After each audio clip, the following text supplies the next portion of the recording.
You are buying a house in Prince George and you have ever seen the words permanent wood foundation on a listing and thought, wait, is the basement literally made out of wood? The answer is yes, and your next question should be, is that a problem? That's what we're covering today. A full honest breakdown of what a PWF is, why it exists here, and what to look for during an inspection, and exactly how to protect your investment if you're buying one. And I'll give you the heads up now. There's a very specific inspection test I'm going to walk you through near the end of this video that most buyers and even most inspectors miss, so stick with me. To understand why wood foundations exist here, you need to go back 12,000 years. Prince George sits at the confluence of the Fraser and the Chaco rivers. Thousands of years ago, this entire area was a glacial lake Prince George. When that lake drained, it left behind deep deposits of glaciolacrystine silts and clays. These sediment layers were laid down season by season.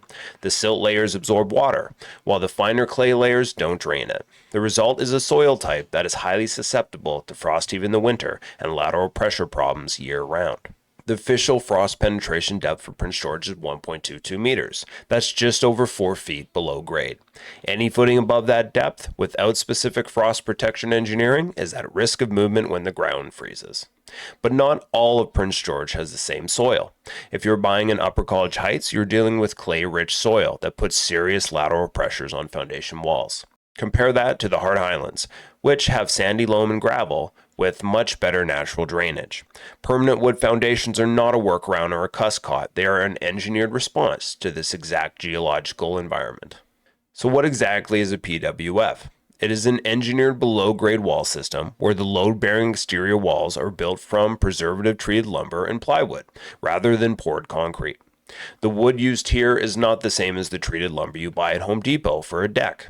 Foundation-grade lumber meets CSA 0322 standards, requiring a minimum copper arsenate retention of 9.6 kilograms per cubic meter. That extra treatment is what gives it a design life of 100 years. This is not experimental, it's code-compliant, engineer-approved building science that has been used in Canada since 1950. Here's the part that surprises people. Concrete is actually porous and capillary, which means it draws moisture up from the soil into your walls. A PWF eliminates the concrete footing for a bed of compacted crushed stone. Because water cannot wick upwards through stone and air gaps, you get hydrostatic relief. Any groundwater hits the stone bed and drains away laterally to a sump or daylight drain. This is why a properly done PWF basement is often warmer and drier than concrete. Plus, you can insulate the stud cavities to R20 without losing interior square footage. But the rules have changed recently for new construction. The 2024 BC Building Code now requires radon mitigation rough-ins for all new foundations built after March 2024. Prince George is a moderate radon zone, and this pipe ensures you can depressurize the subfloor if needed. As of March 2025, there are also enhanced lateral bracing requirements for seismic resilience, requiring specific nailing patterns and galvanized anchor straps.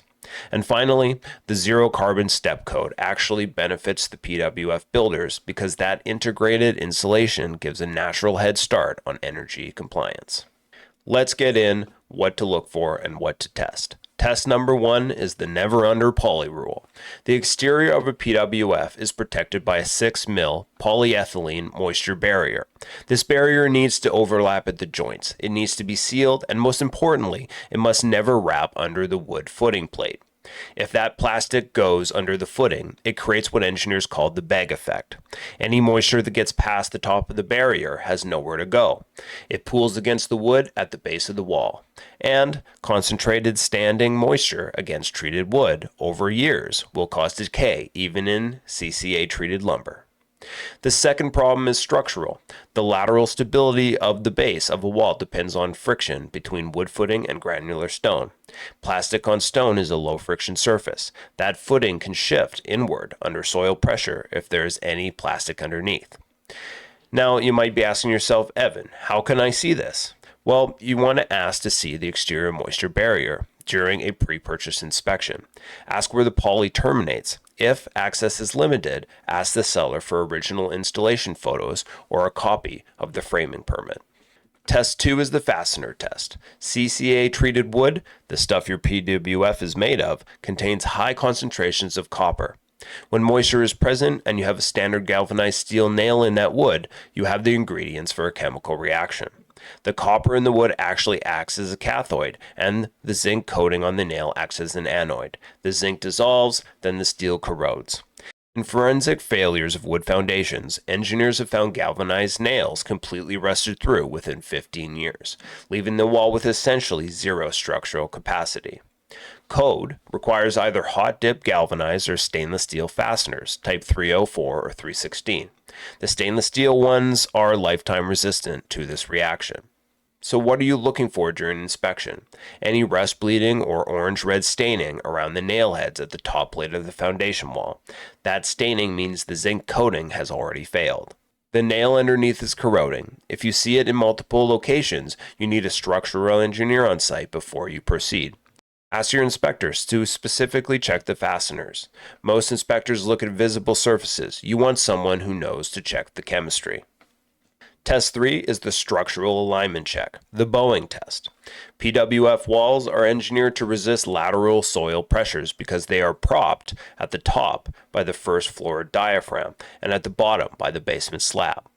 If a builder backfilled the exterior soil before the first floor joists and subfloor were fully in place and fastened, the wall had nothing pushing back against the weight of that soil. It bows inward. Even in small amounts, over half an inch of inward deflection, that is a structural flag. It means the wall is under pressure. It was not designed to handle alone.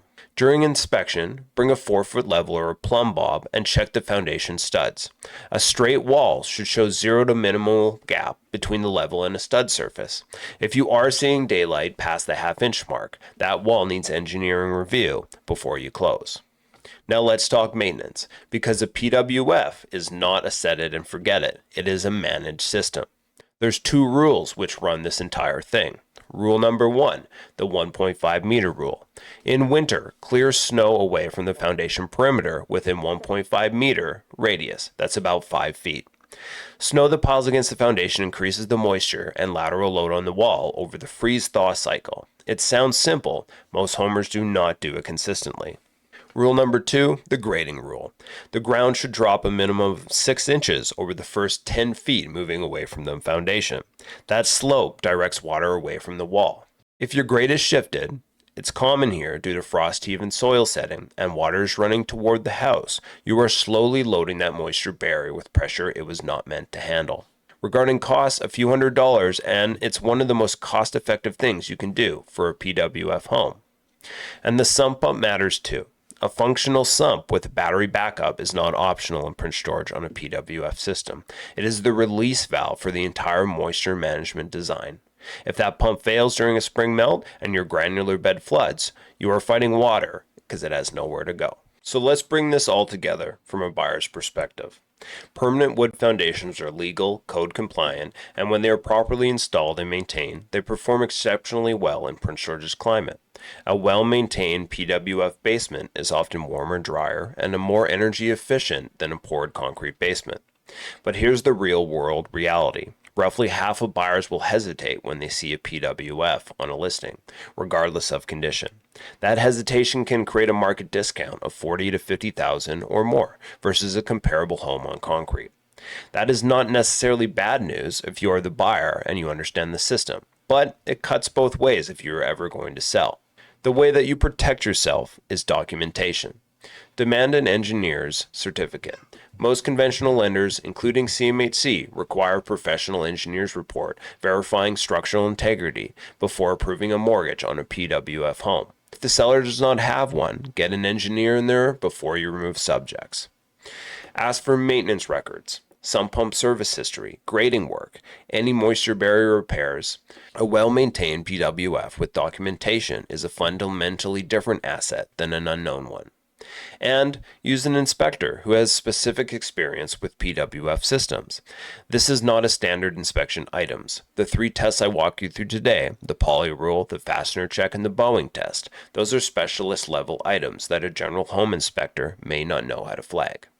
The goal here is not to scare you away from PWF homes. The goal is to make sure that if you're paying $500,000 or $600,000 for a house in Prince George, you know exactly what you are buying and that you're buying right. Navigating the Prince George real estate market doesn't have to be stressful.